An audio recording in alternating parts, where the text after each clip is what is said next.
Bonsoir à tous, encore ravi de vous retrouver pour votre émission C'est sans tabou. Nous savons que vous êtes nombreux à intervenir, mais nous ne pouvons prendre tout le monde et nous vous remercions également d'être fidèles à ce rendez-vous quotidien. Tous les acteurs politiques, je rappelle, sont conviés à cette émission. Certains, malheureusement, se rebiffent, alors que nous invitons tous les citoyens qui s'intéressent aux débats politiques, de tous bords politiques confondus. Venez, nous vous attendons pour participer à cette émission ou encore donner votre contribution. Appelez au 04 91 97 97 et 97. Cela dit, pendant que les yeux sont actuellement rivés du côté de la Cour constitutionnelle qui examine les différents recours qui lui sont donc parvenus, eh bien, les Gabonais ainsi que la communauté internationale attendent impatiemment le verdict. Après donc les violences post-électorales, plusieurs hommes politiques, des hommes de Dieu, des responsables d'associations ou encore d'ONG se sont levés et ont dit non à la violence d'une même voix. Tous les Gabonais aspirent à la paix, à la sérénité et plus jamais ça, comme le dit si bien chacun. Ce soir, le thème est celui-ci. Y a-t-il une issue pacifique pour la crise au Gabon? Pour cela, 4 invités sur ce plateau. D'abord, à ma gauche, nous avons Hardine Zabunga. Il est porte-parole de Jumping. Oui. Bonsoir, monsieur. Bonsoir. Juste à côté de lui, Raphaël Edan. Il est le représentant du RPG, du pôle Perma à Bessol. À ma droite, nous avons Pascal Nkoulou, président du Bloc démocratique populaire. Bonsoir, monsieur. Bonsoir, Éric Simon Jué-Aubion, juste à ses côtés, universitaire. Il représente le candidat du Parti démocratique gabonais. C'est bien cela, messieurs? C'est bien cela. Alors, bonsoir. Comme je le dis, le thème de ce soir, y a-t-il une issue pacifique pour la crise au Gabon? Voilà un thème qui intéresse tous les Gabonais, pourquoi pas la communauté internationale également. Alors, vous, messieurs, qui êtes là présents, la contribution à cette paix au niveau du Gabon, est-ce que vous pensez également à faire une contribution de votre côté? Et cela dit, de quelle manière pensez-vous apporter une certaine paix, une certaine sérénité dans notre pays, le Gabon, après ces violences post-électorales? Messieurs, la parole vous est donnée. Bon, par principe, quelle que soit la nature de la crise ou du conflit, elle peut commencer sur des heures extrêmement violentes, comme ça a été le cas au Gabon. Elle peut être de nature sur un différend juridique, mais quel que soit le mode observé, inévitablement, on finit par une discussion. Ça veut dire qu'on finit par une sorte de consensus. Le souhaitable, lorsqu'on veut faire l'économie de ce type de situation, ce serait de respecter simplement l'ensemble des procédures juridiques qui permettent, dans une république, de vivre de façon harmonieuse. Mais bon, malheureusement, il arrive parfois que ça dérape. Vous avez vu des pays où les gens vont, pour une petite question d'incompréhension, à des conflits armés ouverts. Ça a été le cas au niveau de la RCA, ça a été le cas au niveau d'autres États africains. Mais inévitablement, on finit toujours par discuter comme des frères. Parce que le vivre ensemble, l'histoire du pays, condamne les uns les autres à demeurer ensemble. Donc inévitablement, on arrive donc à cette situation de discussion politique. Lorsqu'on parle de la situation du Gabon, est-ce qu'il y a une issue pacifique à... Nous reviendrons, c'est justement le thème de notre émission ce soir. C'est déjà essayer de donner la parole à tout le monde, juste pour une petite introduction déjà. Est-ce que vous pensez, vous, messieurs, apporter une certaine pierre par rapport à cette pacification au niveau du Gabon après ces violences? Monsieur Zabunga. Oui, madame. Déjà, je tiens à vous remercier, parce que ce n'est pas toujours évident hein, d'accepter un autre son de cloche. Parce que ce que l'on a constaté depuis la fin du processus, enfin pas du processus électoral, puisqu'il est en cours, depuis que les résultats ont été donnés, depuis la fin même de la campagne électorale, on se rend compte que l'espace médiatique fait l'objet d'une appropriation d'un camp, malgré le fait qu'il n'y ait plus de campagne. C'est la vindicte. Oui, c'est la vindicte contre le candidat Jumping. Donc, c'est pour ça que je vous remercie de m'avoir invité, de sorte qu'on puisse aussi donner un autre son de cloche. On arrête un peu cette sorte de monologue intellectuel. C'est de votre droit, monsieur. Donc, bien sûr, il y a une issue à la crise. je vous le dis d'emblée, l'issue à cette crise, déjà c'est bien que vous reconnaissiez qu'il y a une crise. J'ai écouté des voix entre griffes autorisées dire que c'était juste des opérations de maintien de l'ordre et qu'il n'y avait pas de crise du tout. Il y a une crise profonde. Que vous intituliez comme ça votre émission fait déjà que vous reconnaissiez qu'il y a une crise grave, il y a une issue. Et l'issue à cette crise, c'est s'approprier la notion même de vérité. C'est dire la vérité, dire le droit. Et à partir de là, j'irai plus loin tout à l'heure, à partir de la vérité, à partir du droit, on pourra arriver à une issue favorable parce qu'on aura respecté ce qu'auront dit les citoyens gabonais. Sans ça, ce sera difficile. En général, on oppose, si vous permettez que je m'étende un peu, malheureusement dans l'espace médiatique, on oppose la notion de vérité à la notion de paix. Il y a d'un côté ceux qui se disent les chantres de la paix, qui sont dans le statu quo, rien ne doit bouger, que les choses se passent. La vérité, on s'en moque un peu, d'où cette envie à peine voilée de ne pas aller au recomptage. On va développer tout à l'heure. On veut la paix. Et puis de l'autre, il y a ceux qui sont pour la vérité, qui tiennent mordicus et qui disent qu'on ne peut pas avoir de paix sans vérité. La vérité des urnes, la vérité sur l'expression populaire. Mais on y reviendra, je crois. Alors, Monsieur Raphaël Edzan, vous qui représentez le RPG, qu'est-ce que vous pensez justement de cette notion de paix au niveau du Gabon après ces violences? Je vous remercie déjà, madame. Le RPG a toujours milité pour la démocratie, le multipartisme, et a toujours milité pour défendre le bulletin de vote. Donc nous pensons que dès lors que nous accordons tous qu'il est essentiel de défendre ce bulletin de vote, nous pensons effectivement que l'issue de cette crise peut être pacifique. Et donc tout à l'heure, nous aurons le temps d'aller un peu plus en profondeur par rapport à notre approche de la paix, à notre approche de la démocratie et du multipartisme dans notre pays. Alors, messieurs, aujourd'hui, les acteurs politiques, après justement ces conflits post-électoraux, chacun veut aspirer à la paix, à la sérénité. Est-ce que vous pensez qu'il y a une certaine démarche pour en arriver là? Bien, je vous remercie de me passer la parole. Je voudrais surtout remercier nos frères qui sont venus pour discuter avec nous, pas pour débattre, mais pour discuter avec nous, pour éclairer la lanterne du peuple gabonais. Et c'est en cela que je dois vous remercier, parce que cette émission doit d'abord viser un travail pédagogique auprès de nos populations pour qu'il n'y ait pas ce qu'on peut appeler des a priori et des préjugés sur les uns ou sur les autres. Parce que le malheur dans ce pays, c'est qu'on pense que lorsqu'on est d'un camp, on a forcément la vérité. Et c'est en cela que je vais revenir sur la notion de vérité. Qu'est-ce que donc la vérité? La vérité, c'est le caractère de ce qui est vrai. En d'autres termes, ça obéit à des critères. Les critères, on peut en dénombrer 5. Il y a la réalité, il y a l'action, il y a l'évidence, il y a la cohérence et il y a l'acte. Donc, parmi les critères que je viens d'énumérer, chacun de nous peut se camper sur un des critères pour penser qu'il a la vérité. Et donc, pour dire simplement qu'il est difficile de trouver ce qu'on peut appeler la vérité absolue. En revanche, on peut trouver la vérité relative. Et donc, qu'est-ce que donc la vérité? Mon frère, monsieur Nzabouga, affirme qu'il y a d'un côté les uns qui ont la vérité et de l'autre côté les uns qui s'attachent à la notion de paix.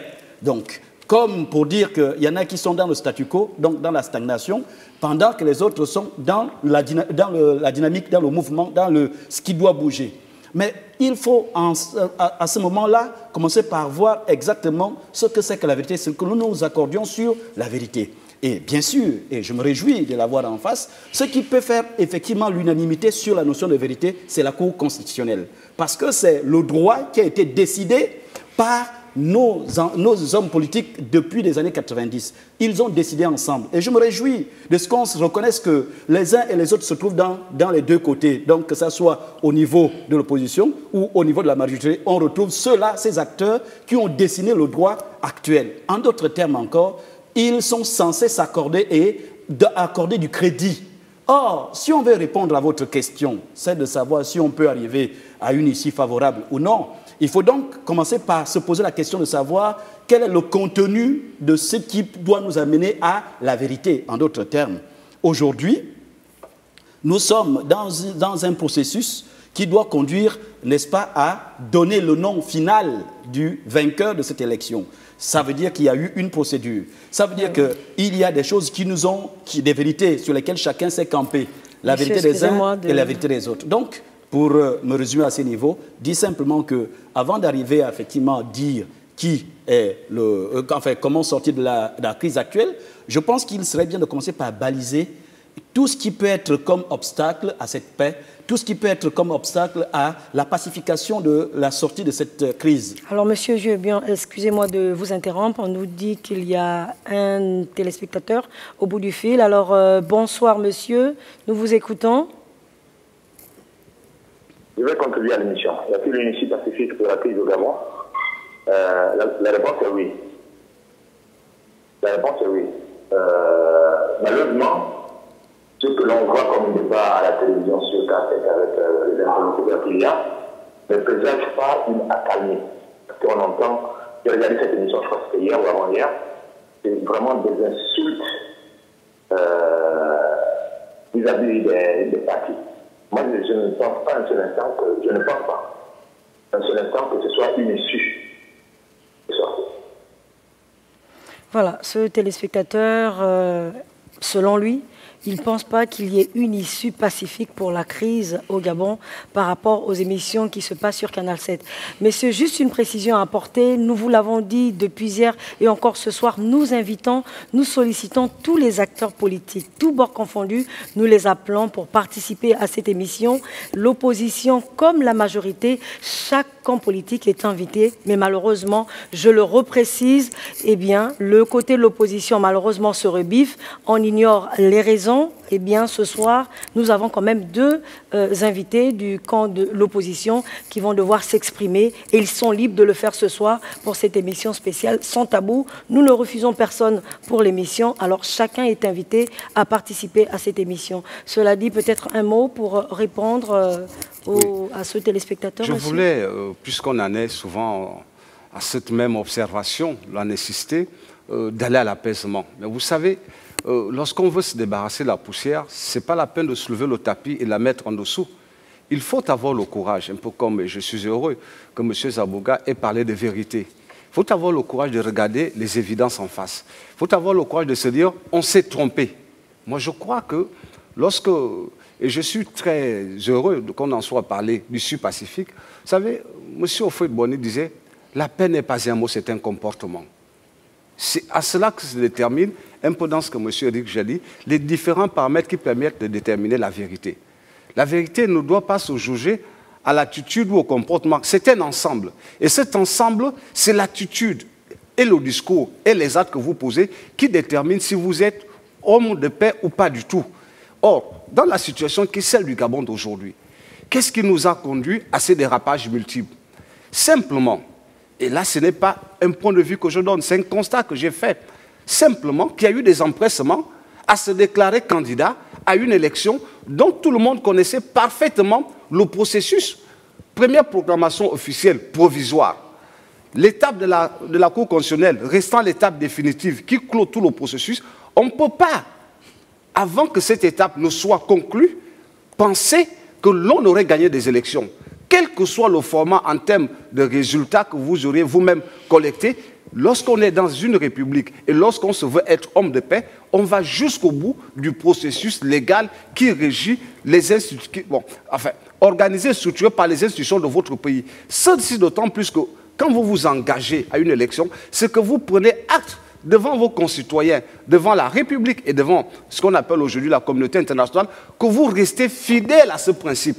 L'interrompre pendant qu'il est à exécution voudrait naturellement dire que vous créez des conditions qui peuvent non seulement heurter la loi, mais en même temps remettre l'ensemble en termes d'accords moraux entre candidats, en termes de respect de la loi par rapport aux citoyens, même par rapport à votre engagement républicain. Donc, aujourd'hui, quand on demande est-ce qu'il y a une issue pacifique, je répète simplement ce que je dis, c'est-à-dire que, quel que soit le degré de crise que l'on a pu observer ici et là, ça se termine toujours par une table. Vous ne verrez jamais un État, quel qu'il soit, 10 ans, 30 ans de guerre. Regardez ce qui se passe en Colombie. 50 ans de guerre, plus de 250 morts. Aujourd'hui, ils ont signé des accords de paix. Laissez également les autres invités. Non, je veux simplement terminer parce que c'est important. Lorsque M. Zabouga dit qu'il y a un camp qui prône la paix, comme si on dit on la chante sans la vivre. Non, je dis, je reste comme sur M. Ofel-Boni, la paix est un comportement. Et quand on regarde qui n'a pas été ou qui n'a pas eu le comportement de la paix, je pense qu'il faut seulement dire qu'il y a eu des dérapages.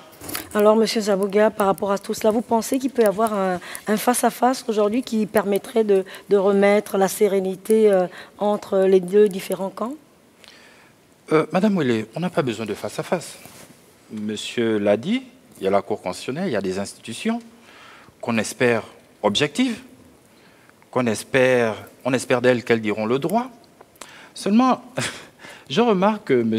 Nkoulou, que je regarde de temps en temps à la télé, est un esprit subtil. C'est un peu ce que Socrate aurait appelé un sophiste, c'est-à-dire quelqu'un qui utilise son intelligence pour tromper les gens. On connaissait Gorgias et Protagoras, désormais je crois qu'il faudra inscrire M. Nkoulou. Monsieur Nkoulou, je ne me féliciterai pas. Je n'ai jamais dit qu'il y avait un camp de la vérité, il y avait un camp de la paix, comme ça a été caricaturé. Non. Je dis, il y a un camp qui s'accentue, qui sa posture, sa pensée laisse à faire croire que ce qui est important, c'est la paix à tout prix. Même dans le mensonge. Vous avez parlé de crise. S'il y a une crise, c'est parce qu'il y a eu un certain nombre d'actes. Il y a eu des violences.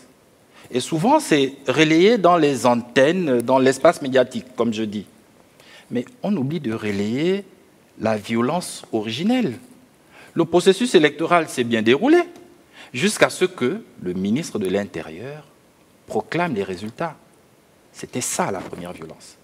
La violence, elle tient en 4 chiffres, une virgule. 99,93%. Monsieur Nkoulou, vous êtes un intellectuel.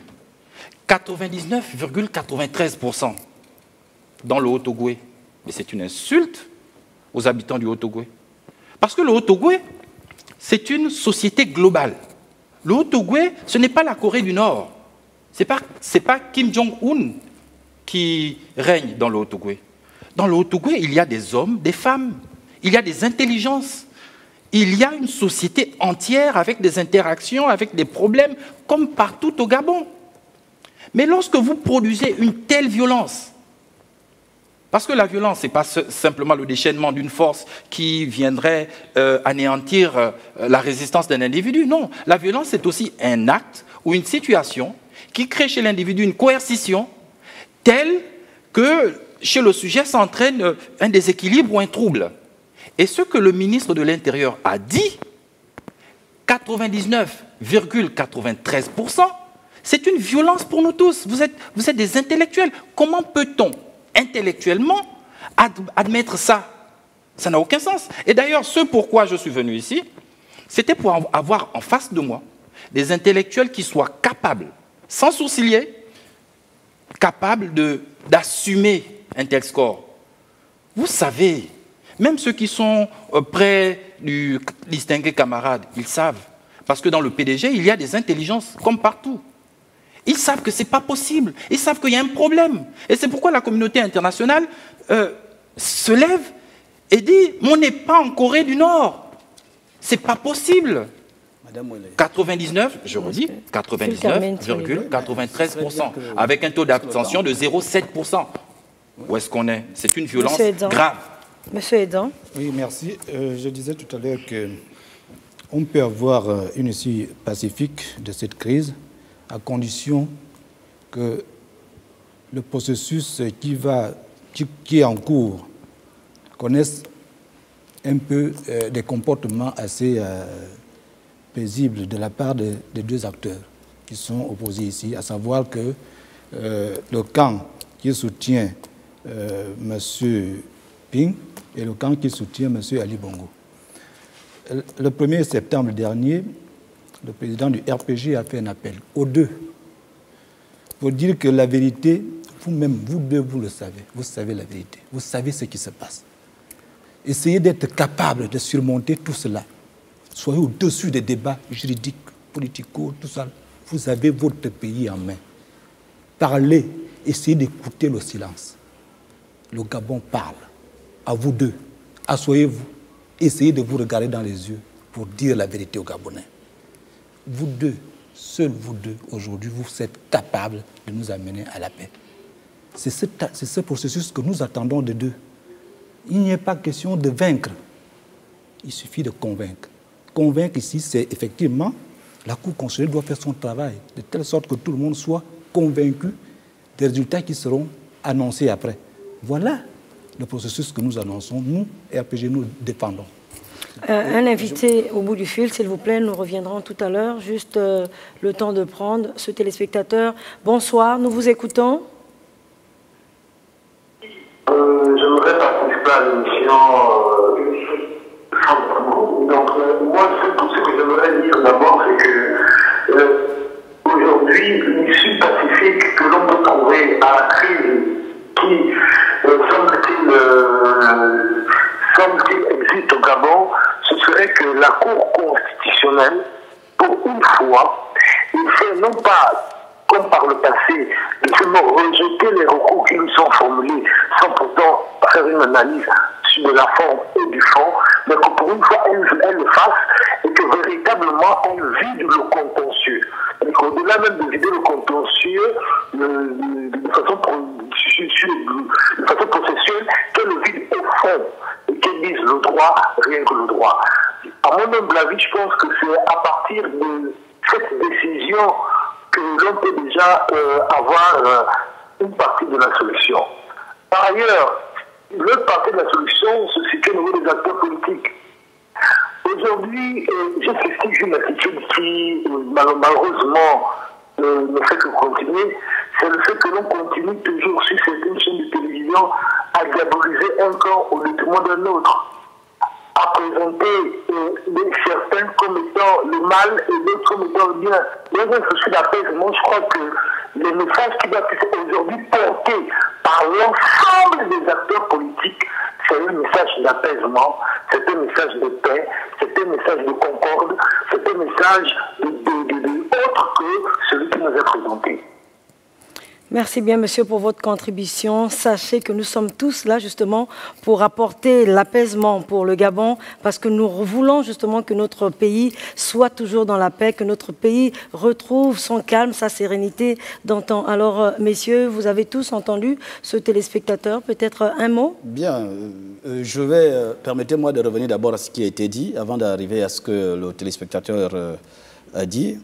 Je pense que je suis très content d'entendre les uns et les autres parler de dire le droit, rien que le droit. D'aucuns confondent en le disant, ils pensent que dire le droit, ça suppose qu'on va dire selon notre volonté. En fait, selon ce qui nous fait plaisir. Et c'est ça qui trompe beaucoup de gens. D'abord, il faut qu'on se comprenne sur l'acception, sur la conception, sur la définition des termes. Le droit, rien que le droit. Le droit s'attache aux faits. Le droit ne s'attache pas aux rumeurs et à ce que l'on dit. Le travail de la Cour est un travail global. C'est-à-dire que quand vous regardez par exemple, lorsque M. Ping introduit un recours, il y a d'autres recours qui sont introduits. Il y a M. Gérald Langema qui introduit un recours. Et il y a M. Abel Mbombe Nzondo qui introduit un recours. L'un se plaignant des résultats dans le Haut-Togo, c'est-à-dire M. Jean Ping, et l'autre se plaignant des résultats dans le Wellington, c'est-à-dire M. Gérald Langema, l'autre encore se plaignant des résultats au 2e ou au 3e arrondissement, c'est-à-dire M. Abel Mbombe Nzondo. Ça veut dire quoi? Ça veut dire qu'il va falloir reconsidérer l'ensemble des résultats du Gabon, du nord au sud, de l'est à l'ouest. En d'autres termes, à partir de ce projet, à partir de ce travail, on peut découvrir plusieurs autres anomalies. Et on peut même avoir autour de ça d'autres facteurs qui peuvent intervenir. Quand vous dites qu'il faut reconsidérer, ça veut dire qu'il faut recompter? Il faut recompter. Le recomptage est obligatoire. On va recompter tout, l'ensemble. Et quand les gens disent le droit, rien que le droit, il faut que les gens comprennent qu'il faut produire des arguments, des preuves. Il ne suffit pas seulement de dire « nous avons voté pour tel ». Il ne suffit pas seulement de dire « tel, le peuple a voulu ». Mais vous savez, je vais vous dire une chose, Madame Mouelé. Vous savez qu'au Gabon, il y a trop d'activistes et très peu de gens qui remplissent convenablement leur devoir. La preuve, c'est que sur 600, on est 1 900 000. Il y a 600 000 qui se sont fait enrôler. Et il y a malheureusement 300 et quelques mille qui ont voté 59%. Mais entre-temps, je suis sûr d'une chose, c'est que tous ceux qui ont participé aux manifestations du 31 n'ont pas été votés. Vous voyez un peu l'aberration. Ça veut dire même pas le quart de la population est allé voter. Mais on attend tous le droit, rien que le droit, et les gens ne prennent pas la peine de savoir que s'est-il passé. Est-ce que j'ai rempli d'abord convenablement ma mission? Moi, je voudrais poser une question. Cela ne relève pas de ma mission, mais juste quand même poser la question à M. Zambunga. La question suivante. Est-ce que, M. Zambunga, est-ce que vous, dans le camp de Ping, vous condamnez les violences qui se sont produites au soir du 31? Est-ce que vous les condamnez? Monsieur Zué? Parce que je vais un peu rebondir derrière. Je voudrais seulement savoir votre opinion. Est-ce que vous les condamnez? Monsieur Zué, est-ce que vous les condamnez? Le président Jean Ping n'est pas un homme violent. Il condamne toutes les violences, y compris celles qui consistent à faire croire que les Gabonais sont assez stupides pour accepter 99,93%. Et je voudrais il condamne toutes les violences. Et comme la parole est avec moi, je vous pose encore une autre question. Pensez-vous que les gens, je veux dire, normalement constitués, partent de chez eux pour aller se faire enrôler, pour ne pas aller voter? Je voudrais bien vous dire que ce qui serait étonnant, ce n'est pas les 99,93%. Ce qui serait étonnant, c'est d'avoir 2% qui soient allés voter, parce qu'en réalité, quand on se déplace pour aller se faire enrôler, c'est pour voter. Donc on peut même avoir des scores de 100%. Et ce qui serait étonnant, c'est d'avoir des scores au-delà de 100%, parce que sinon on aurait dans le cas plus de votants que d'inscrits. Et moi, je peux vous dire, Monsieur Bouzanga, Zambunga, je peux vous dire que, vous savez, comme je le disais, je pense que la vraie question est celle de savoir, pour arriver à la réponse de notre question, est celle de savoir qu'est-ce qui a amené. Vous avez défini une des violences, vous avez dit on a violé, mais la violence ne commence pas par là. La violence commence dans les discours. Lorsqu'un candidat comme M. Ali Bongo Ondimba, on l'insulte au jour le jour, tous les jours que Dieu fait. Lorsqu'on l'insulte dans les médias, vous savez que les 10%, les 8 journées des 10 qui sortent au Gabon, qui paraissent au Gabon chaque jour, 8 l'insultent à longueur de journée. Vous savez qu'on a traité M. Ali Bongo Ondimba de biafrais. Vous savez qu'on a dit de M. Ali Bongo d'être... Non, attendez. Parce que c'est ça. Il faut qu'on arrive. Il ne faut pas monopoliser. Il faut pas monopoliser la parole. Je ne monopolise pas. Parce que les autres ont également besoin de s'exprimer. La violence part d'abord de la pré-campagne. 2 ans, 3 ans avant. On arrive à la violence pendant la campagne, où on a assisté à une campagne de bas niveau. Parce que les gens se sont attardés à s'insulter mutuellement sans pourtant présenter des projets aux Gabonais. Voilà la première violence et la plus grave. Parce qu'une élection sans projet, ce n'est plus une élection. Monsieur Zambunga, ou encore Monsieur Edan, aujourd'hui, c'est vrai, les violences ont été établies, ont été enregistrées après justement tout ce que nous avons connu. Est-ce que de votre côté, du camp de Monsieur Jean Ping, il y a eu un appel à l'apaisement depuis lors? Mais bien sûr. Qu'est-ce qui a été dit? Le président Jean Ping a appelé à l'apaisement. Malheureusement, il ne peut pas passer 50 fois dans l'espace médiatique qui est la propriété de certains, mais il a demandé que chaque Gabonais... Canal 7 est ouvert pour recevoir tout homme politique. C'est pas le refus. C'est bien de l'apprendre. C'est bien de l'apprendre, mais... Vous avez cet espace, monsieur. Mais j'aimerais rebondir un peu. Monsieur Zué a dit, les gens vont s'inscrire et même pas un quart vient voter. Oui, c'est vrai. C'est ce qu'on a observé durant l'élection. Il y a eu un taux d'abstention d'à peu près 50%. Mais moi, ce que je veux dire à M. Zué, et je vais faire la démonstration de ce que Il ne s'agit pas de dire que la vérité appartient à un camp et le mensonge à un autre. Non. Je vais faire ma démonstration. Vous savez, lorsque, dans toutes les études statistiques, ou bien lorsqu'on parle d'un processus électoral comme celui-là, avant même la proclamation, il y a ce que les sociologues appellent les régularités tendancielles. C'est-à-dire, à partir d'un échantillon, on peut faire une extrapolation du résultat global. Or, la chronologie de la présentation des résultats, chacun sait comment ça s'est passé. Dès dimanche, on avait les résultats de 8 provinces. Chacun le sait. Et dans ces 8 provinces, M. Jean Ping était en tête et il avait 60 000 voix d'avance sur le candidat du PDG. Par un processus abracadabrantesque, on nous sort ex nihilo, et je pèse mes mots, ex nihilo, un procès verbal, qui, comme par hasard, par enchantement, rattrape et dépasse exactement le retard du candidat du PDG. Et puis M. Zué nous dit, oui, quand on s'enrôle, il y a à peu près, même pas le quart vient voter. Mais si c'est une réalité dans l'ensemble de la société, pourquoi ce ne serait pas une réalité dans le Haut-Ogooué? Je peux me permettre de vous répondre. Pourquoi veut-on faire croire que les Altogovéens seraient des extraterrestres qui, eux, votent tous, personne ne va jamais à la pêche, personne n'a aucune occupation, et on veut nous faire croire que des personnes socialisées, intégrées à l'intérieur de la société globale qu'est le Gabon, il y aurait une telle disparité? Pourquoi le taux d'abstention serait dans l'Ogooué maritime de 50%, alors qu'il est dans le Haut-Ogooué de 0,7%? Mais madame, on a fait les mêmes universités, on a fait les mêmes études. Vous pensez qu'il est philosophiquement, intellectuellement, vous pensez que ce raisonnement-là peut tenir? Faire croire que dans la même société, il y aurait des terriens qui s'abstiennent à 50% et juste à côté, des extraterrestres qui votent tous? Mais non, ce n'est pas vrai. Dans la mesure où même dans le Haut-Ogooué, à l'époque où nous avions les réseaux sociaux, parce qu'aujourd'hui, vous savez comment ça se passe, c'est interdit, on ne peut même pas communiquer. Il n'y a que les régimes totalitaires qui utilisent ce genre de technique où on coupe les communications. On a vu ça avec Sassou il n'y a pas longtemps. En fait, ce que je veux dire, c'est que dans le Haut-Ogooué, les ressortissants, les Altogovéens ne se reconnaissent pas. Il y a des manifestations dans le Haut-Ogooué. Mais comme on est coupés les uns des autres, on ne veut même pas nous rétablir Internet. Et comment vous le savez?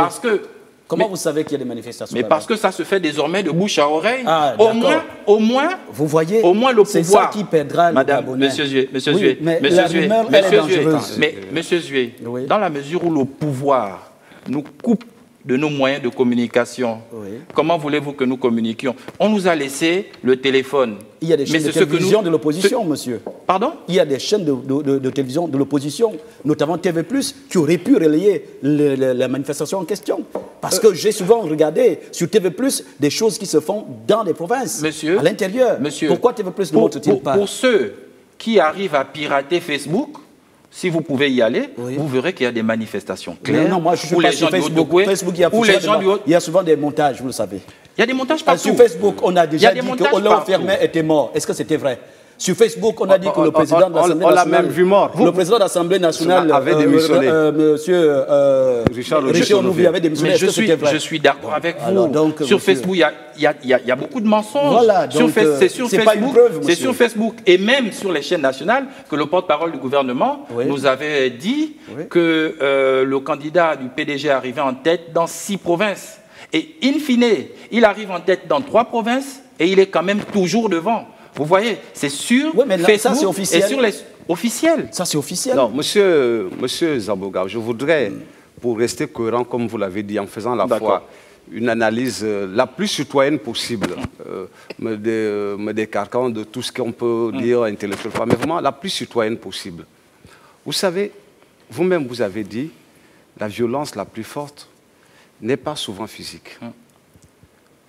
Si vous avez suivi depuis 4 ans et demi je dis 4 ans et demi, tout ce qui a été dit en rapport avec la population du Haut-Ogooué, tout ce qui s'est fait dans le cadre de stigmatiser une partie, on avait même l'impression, vous qui parlez d'extraterrestres, moi j'ai le sentiment, je ne partage pas l'attitude, mais je dis, je peux penser que le sentiment que ces populations ont eu, c'est qu'on les marginalisait, qu'on les excluait du Gabon, qu'on avait l'impression que de nouvelles frontières se redessinaient. Parce qu'un pan important de ce qu'ils considéraient comme étant le vivre ensemble à préserver a été volontairement rompu par des discours des hommes politiques. Il y a eu des expressions qui ont contribué à faire en sorte que, et ce n'est pas la première fois, le Haut-Ogooué, en 2009, était à près de 96%, oui, suffrage exprimé. Vous pensez qu'aller de 96 à 99%, c'est les 3% de gap qui constituent l'extraordinaire? Moi, je vous dis, je suis étonné que ces gens ne se soient pas mobilisés autant, parce que simplement, ils ont compris qu'il leur revenait de préserver la République et de montrer que c'était des citoyens à part entière. Et c'est cela le résultat que nous avons obtenu dans le Haut-Ogooué. Parce qu'il y a 500 personnes dans un bureau de vote. Comment vous, citoyens, vous pouvez vous étonner que d'autres citoyens se déterminent à aller voter? Si on fait une liste de 500 personnes, ça suppose naturellement que la 500e personne doit aller voter. Comment est-ce que dans des bureaux de vote, M. Ping arrive à faire 100%? Ça veut dire que s'il y avait 500 personnes, toutes les 500 personnes ont voté pour M. Ping. Personne ne trouve ça indécent. C'est une attitude citoyenne, c'est un choix objectif fait par un citoyen. Et nous nous en tenons à ces données qui sont fournies par ceux qui ont la responsabilité de gérer les élections. Je voudrais revenir sur un élément important. Chers téléspectateurs, excusez-moi de vous couper. Je rappelle que le thème de ce soir, y a-t-il une issue pacifique pour la crise au Gabon? 4 invités sur ce plateau. Chacun est libre de ses propos et les propos qui sont ici avancés engagent chacun des invités. Monsieur Nkolo, oui, je comprends que Canal 7 ne peut pas être responsable de mes propos, c'est évident. Ce que je voulais dire, c'est que M. Zabouga se plaît également de ce que les médias d'État ne couvrent pas les activités des partis politiques de l'opposition. Mais M. Zabouga, je voudrais vous demander, lorsque vous avez une manifestation publique et que la maison de la télévision gabonaise est visée pour être incendiée, et qu'un journaliste de cette même presse venant couvrir une réunion publique se fasse molester jusqu'à ce que sa vie soit presque en danger. Sans que vous ne le condamniez. Sans que vous ne le condamniez, sans que quelqu'un ne s'exprime. Dites-moi, nous sommes des humains. Vraiment, je vous ai dit, je m'exprime en tant que citoyen. Vous croyez qu'un autre journaliste sera tenté de venir couvrir une manifestation quand il s'imagine qu'il y a une probabilité qu'il soit lui passé à tabac? Vous imaginez ça? Donc, en fait, l'autocensure, ce n'est pas les pouvoirs publics. C'est des mécanismes créés volontairement pour amener les citoyens à ne pas s'approprier un discours politique que tout le monde peut imaginer. Mais je voudrais terminer en disant que le but ici, ce n'est pas certainement de faire l'inventaire. Monsieur Edson également a une minute, simplement dire que le but ici, c'est de se poser la question, est-ce qu'il y a une issue pacifique à la situation de bruit qu'il y a dans notre pays? Je pense que oui.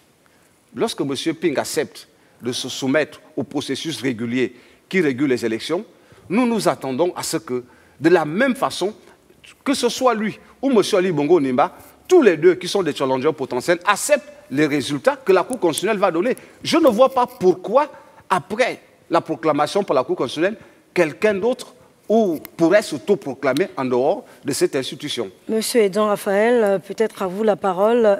Aujourd'hui, la paix, est-ce que, selon vous, cette paix, c'est à tout prix qu'il faut l'avoir au niveau du Gabon, selon vous? Je crois qu'au départ, tout à l'heure, je disais qu'il va falloir que les comportements, les attitudes de chacun d'entre nous, que nous soyons au plateau ou en dehors de ce plateau-là, que nous ayons des attitudes qui tendent à faire en sorte que la paix règne après les élections. Il ne s'agit pas ici de justifier tel ou tel acte. On n'est plus en campagne, là, monsieur, s'il vous plaît. Nous ne sommes plus en campagne. Nous sommes en train de vouloir mettre de l'ordre dans notre pays. Nous sommes en train de vouloir faire en sorte que la paix règne dans notre pays. Et pour que ça règne, il vaut mieux que nos propos changent.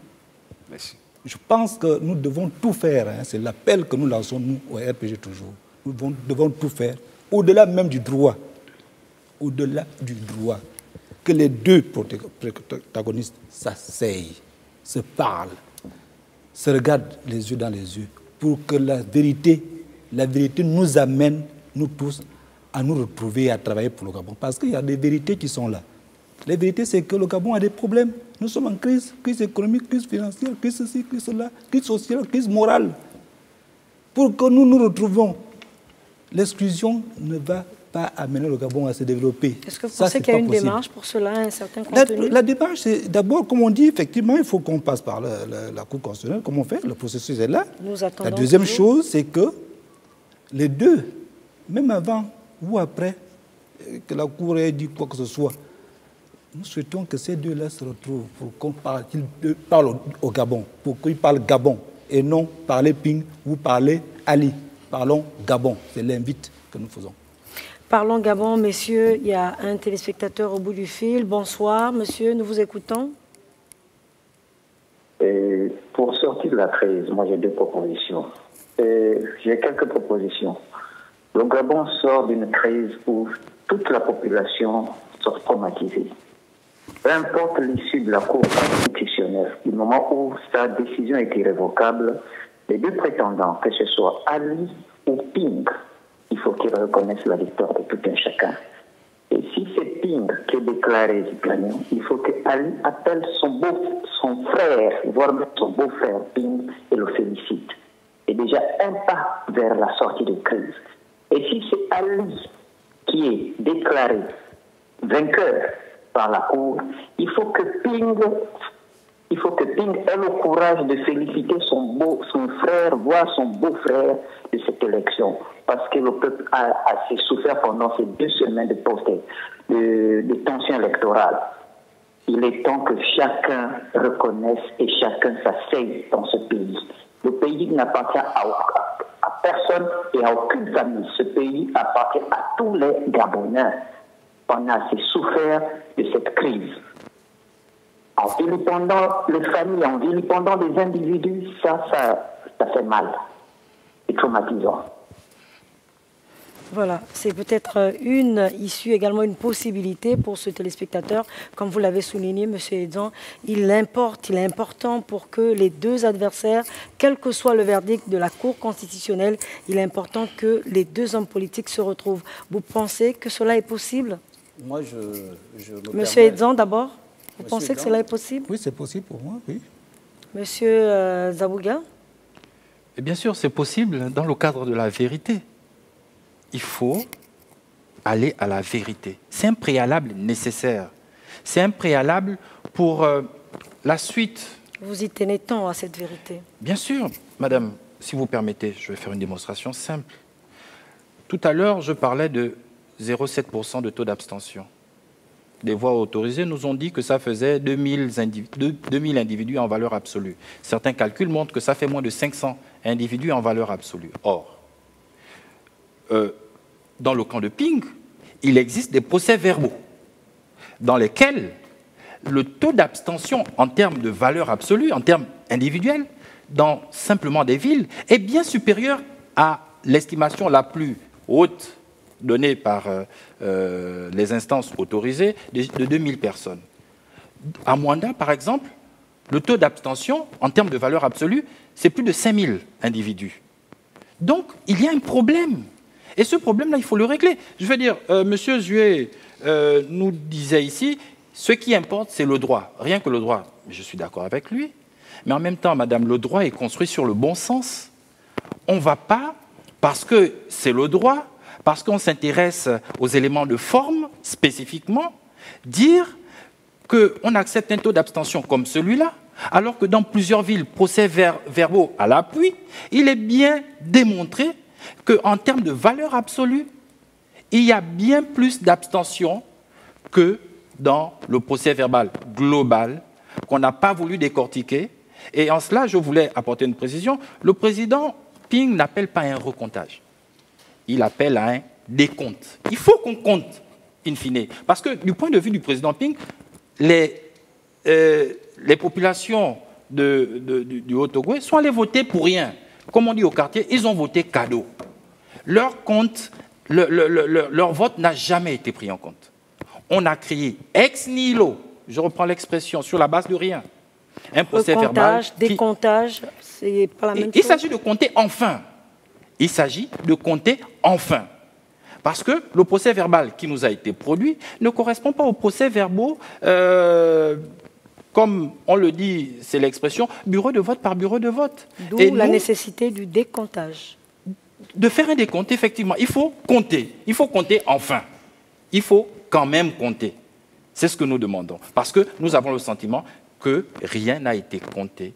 On a créé pour rattraper l'avance qu'avait M. Ping. Le décomptage aussi, pour le RPG, vous estimez? Tout ce que je sais, c'est que M. Ping a déposé un recours et le camp de M. Ali a répondu. Donc, il y aura échange.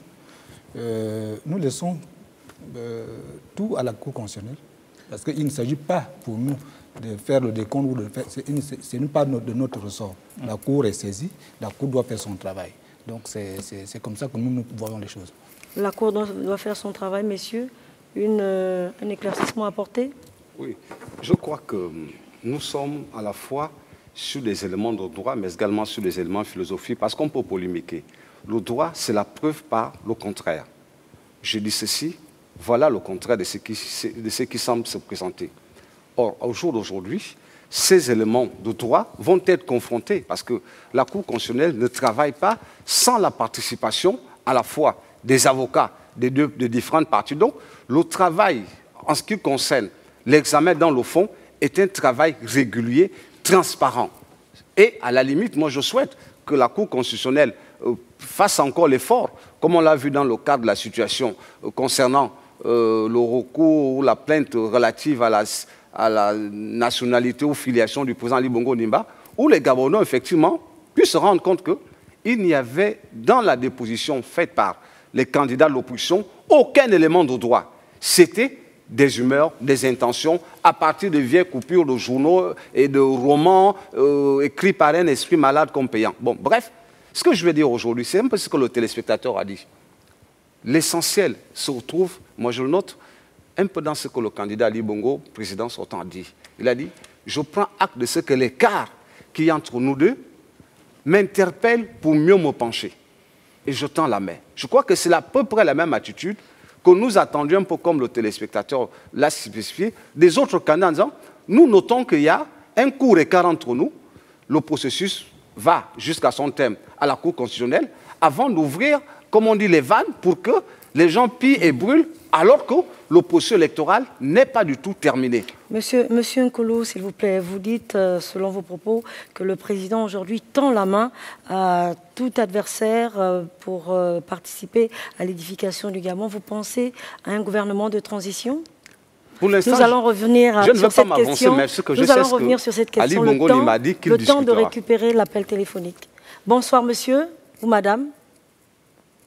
Le monsieur a dit tout à l'heure, le représentant de Ping, je suis dans aucun camp, mais je voudrais savoir, il a dit que monsieur Ping ou ses représentants passaient pour condamner les violences. Je voudrais savoir à quelle chaîne, parce que jusqu'à présent, on assiste à deux partis qui passent, même les opposants qui viennent condamner les violences que ce sont, mais on n'a jamais vu l'un de leur personne, monsieur Ping, condamner les violences. Et je voudrais savoir à quelle chaîne ils l'ont fait, parce que le monsieur affirme que monsieur Ping condamne ces violences.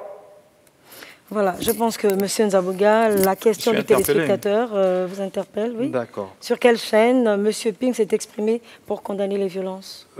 Madame, lorsque mon frère en face m'a posé le problème, j'ai dit que M. Ping était par principe opposé à toute forme de violence. Je l'ai dit. Maintenant, il ne faut pas ici laisser croire que l'espace médiatique dans notre pays est ouvert à tout le monde. Moi, je me réjouis que vous m'invitiez. Canal 7 est ouvert à tout le monde, monsieur Nzabouga. Je me réjouis que vous me donniez cette nouvelle-là. C'est bien, c'est tant mieux que Canal 7 fasse exception.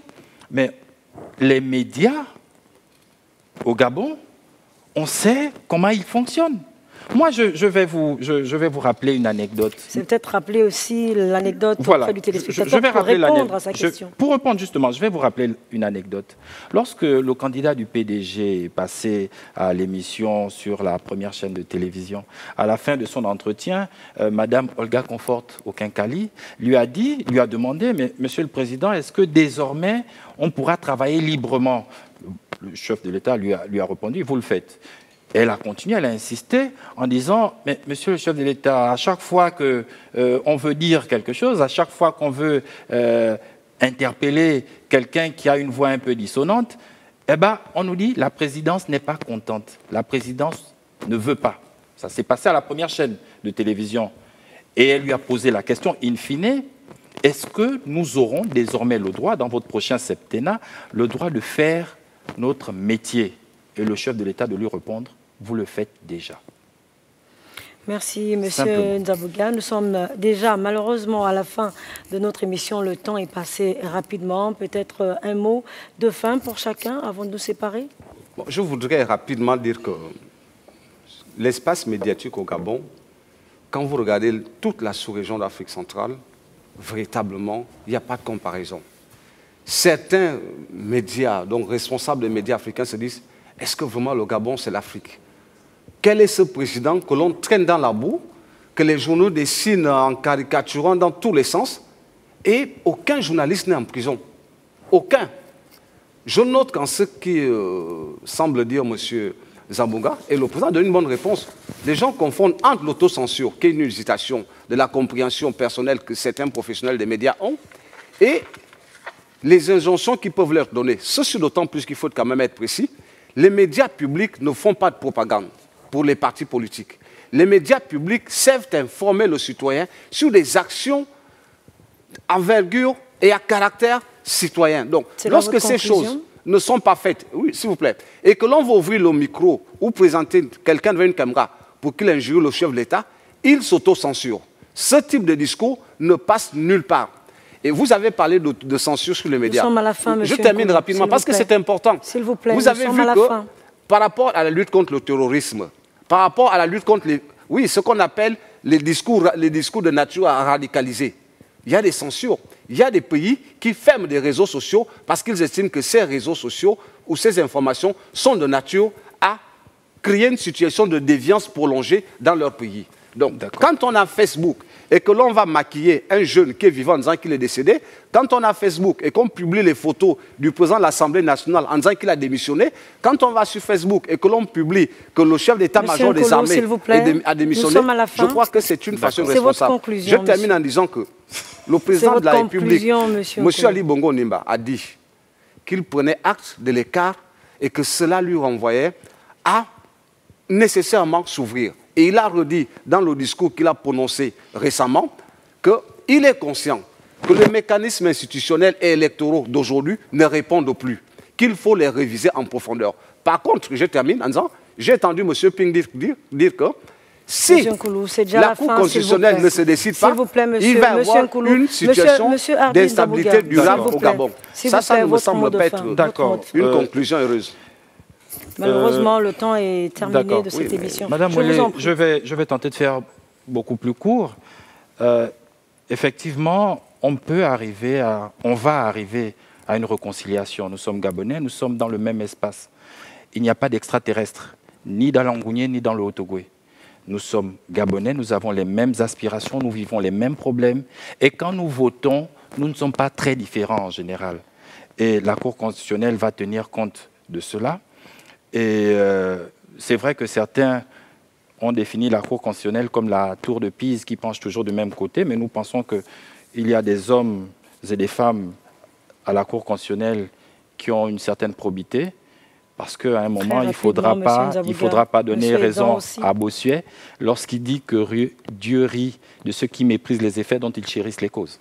Monsieur Edan, s'il vous plaît. Mon mot de fin, c'est toujours rappeler qu'effectivement, la paix est possible, l'issue pacifique est possible à condition que les deux protagonistes s'asseyent, soient capables d'affronter la vérité, de dire la vérité et de vivre avec la vérité pour qu'ensemble, nous soyons dans un pays pacifique. La paix est possible au Gabon. Telle est la conclusion de cette émission qui avait pour thème « Y a-t-il une issue pacifique pour la crise au Gabon ?» Eh bien, vous avez entendu que cela est possible. Nous avons reçu pour cela 4 invités. Pascal Nkoulou, Éric Simon Jué-Obian, M. Hardin Nzabouga et M. Raphaël Edan. Merci encore d'avoir participé à cette émission. Nous vous invitons encore, tout acteur politique ou tout citoyen qui veut aujourd'hui se défendre ou encore évoquer le point politique ou encore un thème précis, chacun peut appeler, chacun peut venir à Canal 7. Canal 7 est donc ouverte, cette télévision panafricaine vous offre son espace pour discuter. Merci encore, au revoir, bonne soirée. Rendez-vous demain à 21h, mais toutefois, 1h30 du matin, rediffusion, 7h30 du matin, rediffusion et 18h07 rediffusion. Je vous retrouve à 21h demain pour le direct. Au revoir et merci encore.